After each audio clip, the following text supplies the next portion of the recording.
নমস্কার, নতুন ভিডিওতে আপনাদের সকলকে স্বাগত।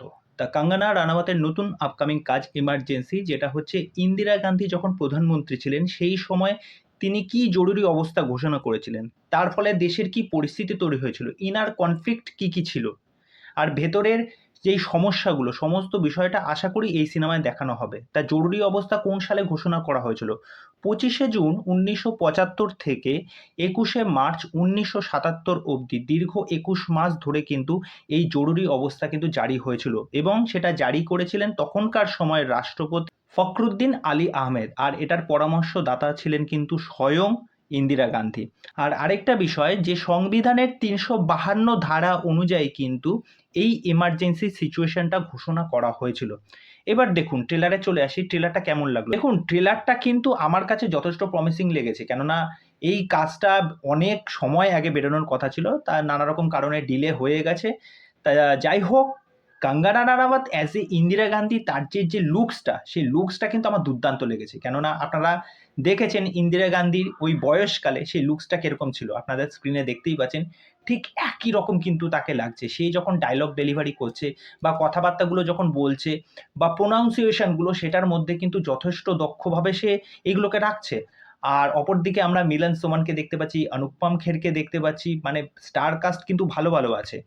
এইবার দেখা যাক যে এই কাজটা কতদূর সঠিকভাবে প্রেজেন্ট করতে পারে। কেননা তখনকার সময়ে যে ইমার্জেন্সি সিচুয়েশনটা হয়েছিল, তখনকার সিনারিও কী ছিল?